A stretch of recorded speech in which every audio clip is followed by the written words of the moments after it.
क्षमता से अधिक लोग चढ़ जाने से लिफ्ट अचानक नीचे गिर गई, जिसमें 4 लोग घायल हुए। घायल 70 साल के बुजुर्ग नरेश राय की हालत गंभीर बताई जा रही है। बता दें कि होटल की लिफ्ट क्षमता सिर्फ 3 लोगों की थी और अधिक लोग के चढ़ने से यह हादसा हुआ। फिलहाल पुलिस पूरे मामले की जांच कर रही है। इलेक्ट्रिसिटी फ्लक्चुएशन के कारण ये कंट्रोल नहीं रहा और स्लाइड हो गया है सेकंड फ्लोर से। कितने लोग अंदर गए थे? इसमें 3 से 4 लोग हैं सर। 3 से 4 लोग। घायल कितने लोग हुए हैं? अभी एक जो सीनियर सिटीजन है वो दिल के मरीज है, थोड़ा सा उनके अंदर वो जो कहते हैं ना हेजिटेशन टाइप वो हो गया है और थोड़ा सा उनको पैर में चोट लगा तो वो दिखाने। हम लोग को सूचना मिला कि शक्तिनगर थाना अंतर्गत एरिस होटल में लिफ्ट टूटने से किसी व्यक्ति को मैंने चोट लगा है। सूचना के सत्यापन हेतु हम लोग एरिस होटल आए और यहाँ पता चला कि एक 70-75 नरेश राय नाम का कोई व्यक्ति है, शादी सेरेमनी में आए हुए थे। उनको चोट लगी है, किसी प्रकार की हताहत नहीं हुई है।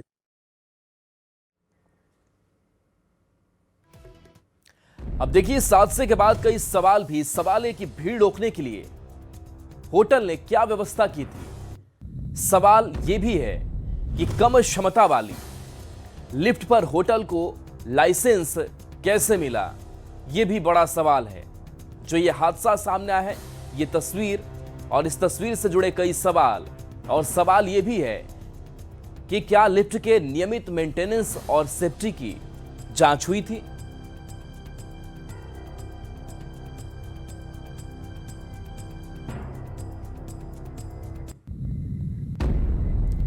और देखिए, इस बीच आरजेडी से जुड़ी बड़ी खबर, जहां आरजेडी के पूर्व विधायक की अब मुश्किलें बढ़ेंगी।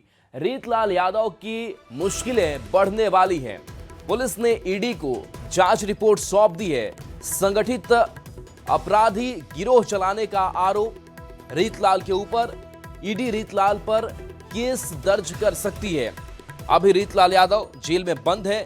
रंगदारी केस में रीतलाल जेल में बंद है और ईडी रीतलाल पर केस कर सकती है। जो खबर सामने आ रही है कि आरजेडी के पूर्व एमएलए की मुश्किल बढ़ेगी। रंगदारी केस में रीतलाल फिलहाल जेल में बंद है। संजय हमारे साथ, न्यूज 18 संवाददाता संजय। रीतलाल की परेशानी किस तरीके से बढ़ सकती है? केस को लेकर क्या कार्रवाई हो सकती है? देखिए राहुल, निश्चित तौर पर आरजेडी के जो पूर्व विधायक है दानापुर के रीतलाल यादव, ये फिलहाल बिल्डर से रंगदारी मांगने के केस में जेल में है और इस पूरे मामले में पटना पुलिस लगातार जांच कर रही थी और अब एक बड़ा कह सकते हैं कि एक बड़ी जांच रिपोर्ट पटना पुलिस की तरफ से ईडी को सौंपा गया है और इसमें जो पूर्व विधायक रीतलाल यादव, उनपे तमाम तरह के गंभीर जो आरोप हैं वो लगे हैं। इसमें पुलिस ने जांच रिपोर्ट में इस बात की चर्चा की है कि रीतलाल यादव एक संगठित आपराधिक गिरोह का संचालन कर रहे हैं और अपने सहयोगियों के माध्यम से वो दानापुर में जमीन मालिकों के अलावा जो निर्माण करा रहे हैं बिल्डर हैं, उनसे रंगदारी और हिंसा की धमकी देकर अपने सहयोगियों, कई सहयोगियों के नाम भी हैं, जैसे टिंकू है, श्रवण है, विनोद है, सुनील है, मंटू, चिंकू, तमाम जो उनके सहयोगी हैं उनके माध्यम से वसूली का काम करते हैं। तो ऐसे में अब जो जांच रिपोर्ट पहुंची है ईडी के पास, तो ईडी इस पूरे मामले में केस दर्ज करेगी और निश्चित तौर पर रीतलाल यादव की अब मुश्किलें बढ़ती हुई दिख रही हैं। राहुल, शुक्रिया संजय इस अपडेट के लिए आपका। साल 2025 में निगरानी अन्वेषण ब्यूरो ने भ्रष्टाचार के खिलाफ एक्शन में रिकॉर्ड बनाया है। आय से अधिक संपत्ति का मामला हो या रंगे हाथ रिश्वत लेते की गिरफ्तारी का मामला या फिर विभिन्न पदों का दुरुपयोग कर घपले और घोटाले को अंजाम देने की बात हो, निगरानी अन्वेषण ब्यूरो की टीम लगातार कार्रवाई कर रही है।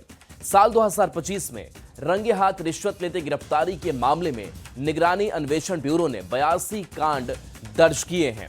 पिछले 8 साल में यह एक रिकॉर्ड है और इसके पहले साल 2022 में रिश्वत लेते केस दर्ज करने के 50 कांड दर्ज किए गए। इसी तरह पद का दुरुपयोग कर घपले घोटाले को अंजाम देने के मामले में निगरानी ने 6 कांड दर्ज किए हैं।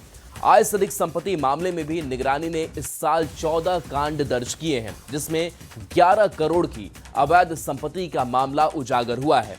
इस साल अब तक 25 लोगों को सजा दिलाने में निगरानी ने कामयाबी पाई है। ट्रैप के मामलों में अगर हम बता दें तो 82 कांड अभी तक हमने दर्ज किए हैं ट्रैप में, रंगे हाथ गिरफ्तार करने के जो मामले। पिछले 8 सालों में कोई भी ऐसा साल नहीं है जिस साल इतने अधिक कांड दर्ज किए गए।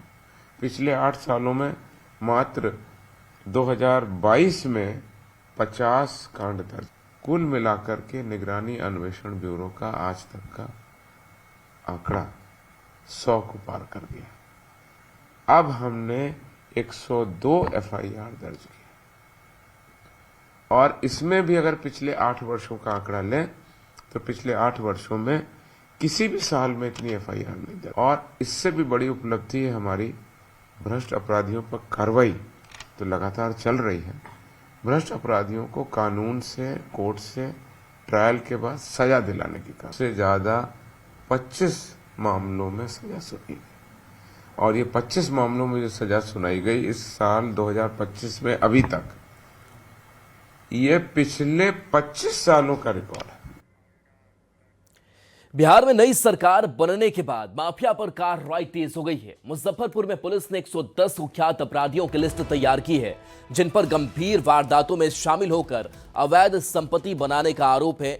एसएसपी ने बताया कि इन पर BNSS की धारा 107 के तहत संपत्ति जब्ती की प्रक्रिया शुरू की जा रही है। जिले में पहले भी कई माफिया की संपत्ति जब्त हो चुकी है, कुछ पर कार्रवाई की जा रही है।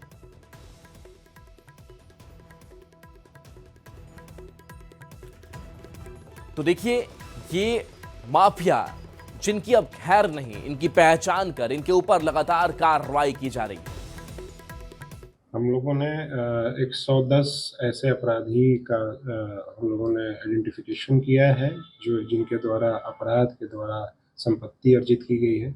उसको 107 BNSS के धारा के तहत हम लोग संपत्ति जब्त करने के लिए माननीय न्यायालय में आवेदन समर्पित कर रहे हैं। हम लोगों ने लगभग 20 ऐसे अपराधियों का समर्पित ऑलरेडी कर दिए हैं माननीय न्यायालय में, जिसमें से 2 ऐसे अपराधी हैं जिनका संपत्ति जब्त करने के लिए माननीय न्यायालय के द्वारा पिछले 3-4 महीना पहले ऑर्डर भी हो चुका था। बिहार में अब कुख्यात माफियाओं की खैर नहीं।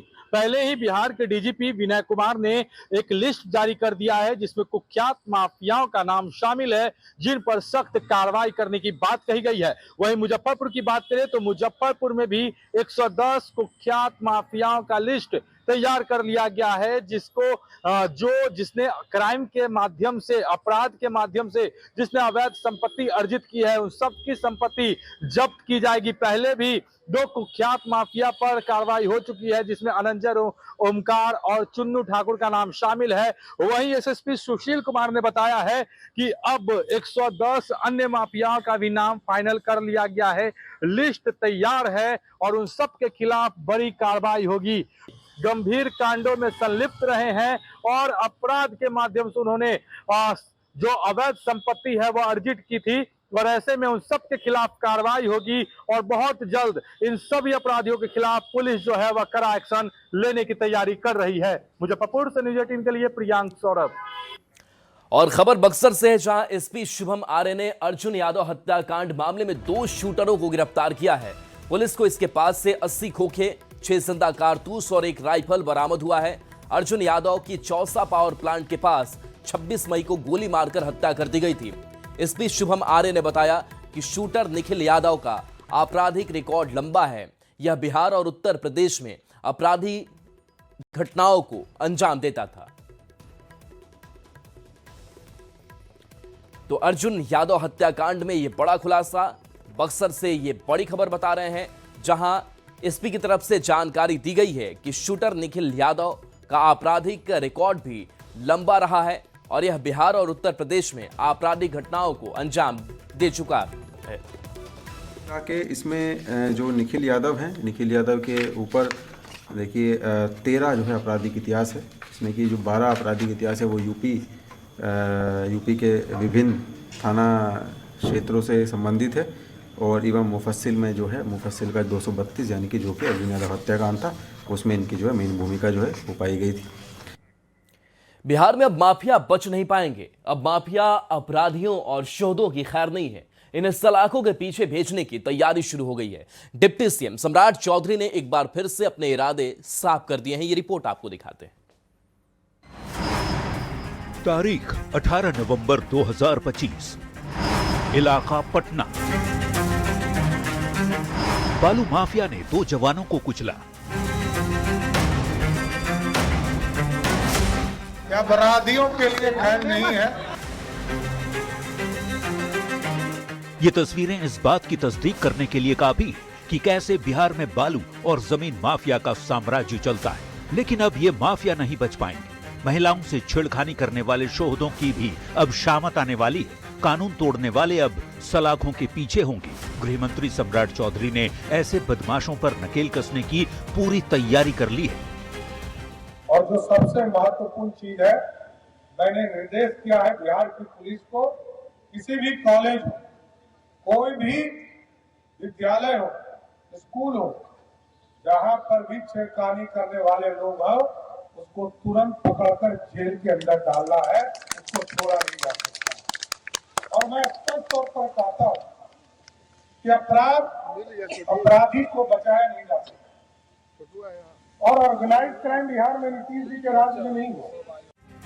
बिहार में अब यूपी मॉडल की तर्ज पर अपराधियों को ऊपर भेजने की भी तैयारी शुरू हो गई है। नई सरकार अपराधियों को बख्शने के मूड में नहीं है। अगर आपको यकीन न हो रहा हो तो सुन लीजिए मंत्री दिलीप जायसवाल का ये बयान। चिंता नहीं कीजिए, कानून का राज है और एक भी अपराधी बचने वाला नहीं। और एक एक अपराधी अब जो है चुन चुन कर या तो जेल जाएंगे, और अगर अवैध हथियार के साथ, पुलिस के साथ या कानून के साथ खिलवाड़ करने का प्रयास करेंगे तो जैसा कि आपने सुना ही है कि उसको ऊपर भी जाने का मौका मिलेगा। बिहार में नई सरकार में माफिया, अपराधियों और शोहदों की खैर नहीं है। गृह मंत्री सम्राट चौधरी ने यूपी के सीएम योगी वाला एक्शन प्लान तैयार कर लिया है। जमीन माफिया, शराब माफिया और बालू माफियाओं के साथ ही महिलाओं की सुरक्षा से खिलवाड़ करने वालों को अब कड़ी सजा देने की तैयारी में सरकार है। न्यूज़ 18 के लिए पटना से धर्मेंद्र कुमार की रिपोर्ट। विधानसभा चुनाव में जीत के बाद मुख्यमंत्री नीतीश कुमार पहली बार भागलपुर आ रहे हैं। हालांकि आज वे शहर के भीखनपुर में एक निजी कार्यक्रम में शामिल होंगे।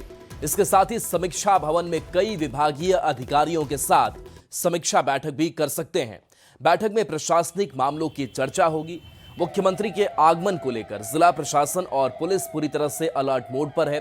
मुख्यमंत्री के आगमन को लेकर जिला प्रशासन और पुलिस प्रशासन अलर्ट है। हवाई अड्डा मैदान में हेलीपैड बनाया गया है। ज्यादा जानकारी दे रहे हैं न्यूज़ 18 संवाददाता विकास कुमार सिंह। बिहार विधानसभा चुनाव 2025 में बड़ी बहुमत हासिल करने के बाद पहली बार मुख्यमंत्री नीतीश कुमार का सिल्क सिटी भागलपुर में आगमन होने जा रहा है। सीएम सबसे पहले हेलीकॉप्टर से शहर के हवाई अड्डा मैदान पहुंचेंगे और फिर यहां से सड़क के रास्ते भीखनपुर में एक निजी कार्यक्रम में हिस्सा लेंगे। उसके बाद सीएम समाहरणालय परिसर स्थित समीक्षा भवन में कई विभाग के अधिकारियों के साथ समीक्षात्मक बैठक भी कर सकते हैं। हालांकि इस बैठक को लेकर प्रशासनिक पुष्टि जो है वो नहीं की गई है, लेकिन संभावना जताई जा रही है कि वो अधिकारियों के साथ बैठक कर सकते हैं। मुख्यमंत्री के आगमन को लेकर हवाई अड्डा मैदान से लेकर कार्यक्रम स्थल तक की सुरक्षा बढ़ा दी गई है। तस्वीरों में साफ तौर पर देख सकते हैं किस तरह से हेलीपैड यहां पर तैयार किया गया है और मुख्यमंत्री नीतीश कुमार भागलपुर आ रहे हैं। सीएम के आगमन को लेकर शहर की सुरक्षा व्यवस्था कड़ी कर दी गई है। विकास कुमार सिंह, न्यूज़ 18 भागलपुर। पछुआ हवा के चलते बिहार में ठंड जोर पकड़ने लगी है और कई जिलों में कोहरा छा गया है। मौसम विभाग का कहना है कि 1 से 6 दिसंबर के बीच तापमान और गिरेगा और कई जगह शीतलहर जैसी स्थिति बन सकती है। पूर्वी चंपारण, पश्चिमी चंपारण, सीतामढ़ी, शिवहर और गोपालगंज में ठंड का असर सबसे ज्यादा देखने को मिलेगा। बिहार में लगातार गिरते तापमान के कारण ठंड का जो असर है वो बढ़ता जा रहा है और पछुआ हवाओं ने एक बार फिर से बिहार में ठंड का जो असर है वो बढ़ा दिया है। और इसका असर ये है कि बिहार के कई ऐसे जिले हैं, लगभग 10 जिले ऐसे हैं जहां पे कोहरा जैसी स्थिति जो है वो बना हुआ है। पिछले दिनों आपको बता दूं कि पटना है, गोपालगंज है, बेतिया है और पश्चिमी चंपारण का जो इलाका है, तमाम जिलों में जो कोहरा है वो देखा गया और साथ साथ जो है वो धुंध की भी जो स्थिति है वो देखी जा रही थी। कई ऐसे शहर हैं जिसका तापमान तेजी से गिरा है। औरंगाबाद ऐसा जिला है जहां पे तापमान जो है वो 11 डिग्री सेल्सियस तक पहुंच गया है। तो लगातार जो है वो मौसम ठंड जो है वो बढ़ती जा रही है और अनुमान लगाया गया है कि मौसम विभाग ने बताया है कि 1 दिसंबर से लेकर 6 दिसंबर तक जो है वो लगातार ठंड में और ज़्यादा गिरावट देखी जा सकती है और तापमान जो है वो 10 डिग्री तक गिर सकता है, जिसके कारण शीतलहरी जैसी स्थिति जो है वो बन सकती है। जो बिहार के दक्षिणी पूर्व और उत्तरी पूर्व के जिले हैं उसमें जो तापमान है वो 10 से 12 डिग्री जो है वो सेल्सियस रह सकता है और पूर्वानुमान के मुताबिक जो है पूर्वी चंपारण, पश्चिमी चंपारण, सीतामढ़ी, शिवहर और गोपालगंज के जो जिले हैं इन जिलों में जो शीतलहरी जैसी स्थिति है, तापमान का जो गिरावट है वो ज़्यादा से ज़्यादा देखा जाएगा। कोहरे जैसी जो स्थिति है वो भी जो है वो बनी हुई है, जिसके कारण ट्रेनें जो हैं वो लेट चल रही है। राजधानी पटना में सुबह में और रात के समय में ठंड जो है वो थोड़ी लग रही है, लेकिन पूरे दिन में एक ढंग से कहें कि सूर्य प्रकाश रहने के कारण जो है लोगों को थोड़ा आराम ज़रूर है, लेकिन साथ साथ हिदायत ये भी दी गई है कि लगातार गिरते तापमान के कारण जो है वो तबीयत पर असर पड़ सकता है, इसलिए लोग सावधानी जरूर बरतें। कैमरा पर्सन सुबोध के साथ Ravi S Narayan, news 18 Patna. Rail यात्री के लिए जरूरी खबर है। आप आने वाले दिनों में रेल यात्रा का प्लान बना रहे हैं तो ये खबर आपके लिए है। दरअसल कोहरे के कारण रेलवे ने यात्रियों की सुरक्षा को देखते हुए कई ट्रेनों को रद्द कर दिया है। घने कोहरे की आशंका के बीच मालदा डिवीजन ने कई ट्रेनों का परिचालन अस्थायी रूप से रोक दिया है। भागलपुर दिल्ली गरीब रथ एक्सप्रेस दिसंबर, जनवरी और फरवरी में कई दिनों तक रद्द रहेगी। मालदा नई दिल्ली न्यू फरक्का एक्सप्रेस भी 6 दिसंबर से 28 फरवरी तक बंद रहेगी। गया कामाख्या साप्ताहिक ट्रेनें भी निर्धारित अवधि में निरस्त रहेंगी। यात्रियों को होने वाली असुविधा को कम करने के लिए रेलवे कोहरे से निपटने के लिए तैयार है और सुरक्षित संचालन के लिए उपाय कर रही है। मौसम विभाग के द्वारा दिसंबर से फरवरी माह में कोहरे को लेकर जो है अलर्ट जारी किया गया है, जिसको लेकर मालदा डिवीजन की ओर से कई ट्रेनों के परिचालन में जो है तब्दीली की गई है। कई ट्रेनों को रद्द किया गया है तो कई ट्रेनों को लेट होने को लेकर भी जो है आशंका जाहिर की गई है। भागलपुर से दिल्ली के बीच चलने वाली 22-405 गरीब रथ एक्सप्रेस दिसंबर महीने में 4 दिनों तक रद्द की रहेगी। वहीं जनवरी महीने में 9 दिनों तक इस ट्रेन को रद्द किया गया है। वहीं 22-406 भागलपुर गरीब रथ एक्सप्रेस जो है वह 5 दिन तक दिसंबर में रद्द रहेगी। वहीं 4 दिनों तक यह जनवरी में भी रद्द की गई है। वहीं दिल्ली न्यू फरक्का एक्सप्रेस 6 दिसंबर से 28 फरवरी तक नहीं चलेगी और दिल्ली से मालदा टाउन एक्सप्रेस 4 दिसंबर से 26 फरवरी तक रद्द की गई है। वहीं अब यात्रियों को इसको लेकर जो है ध्यान देने की जरूरत है कि इस समय में जो यात्रा करने के लिए उन्होंने टिकट कटाया है उसको देखकर अपना समय सीमा जो तय कर सकते हैं। वहीं यात्रियों को इसको लेकर परेशानी भी होगी, लेकिन जो कुहासे को लेकर जो है अलर्ट जारी किया गया है उसके तहत जो है ये पहले से जो है मालदा डिवीजन ने ऐलान कर दिया कि ये ट्रेनें रद्द रहेगी। आशीष रंजन, न्यूज़ 18 भागलपुर। आप आने वाले दिनों में उड़ान भरने की प्लानिंग बना रहे हैं तो आपको सावधान रहने की जरूरत है। देश की कई बड़ी एयरलाइंस ने यात्रियों को चेतावनी जारी की है कि उनकी फ्लाइट्स में देरी या कैंसिल हो सकती है। दरअसल भारत और दुनिया भर में इस सप्ताह हवाई यात्राएं प्रभावित होने वाली हैं, क्योंकि एयरबस A320 फैमिली के विमानों को सॉफ्टवेयर अपग्रेड के लिए ग्राउंड किया जा रहा है। इन विमानों पर तेज सोलर रेडिएशन का खतरा मंडरा रहा है। भारत में इंडिगो और एयर इंडिया ग्रुप के 350 से ज्यादा A320 फैमिली के विमानों को इस अपग्रेड के लिए रोका जाएगा, जो 2 से 3 दिनों में पूरा होने की उम्मीद है। ये विमान अगले सोमवार या मंगलवार तक फिर से उड़ान भरने लगेंगे।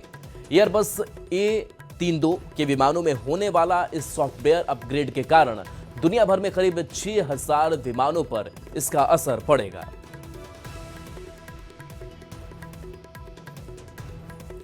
और इस बीच रांची से बड़ी खबर, जहां जेएसएससी ने जारी किया है उत्पाद सिपाही भर्ती परीक्षा का रिजल्ट। शारीरिक दक्षता परीक्षा में 1,48,054 अभ्यर्थी क्वालिफाई हुए हैं। 84 अभ्यर्थी का रिजल्ट लंबित है। लिखित परीक्षा 90 दिनों के अंदर ली जाएगी। जून 2023 में उत्पाद सिपाही के लिए 583 पदों पर नियुक्ति के लिए आवेदन मांगा गया था और 90 दिनों में अब लिखित परीक्षा इसकी आयोजित की जानी है। तो उत्पाद सिपाही भर्ती का रिजल्ट जारी किया जा चुका है और बता दें कि परीक्षा में 1,48,054 अभ्यर्थियों ने क्वालिफाई किया है। और चलिए न्यूज़ 18 बिहार झारखंड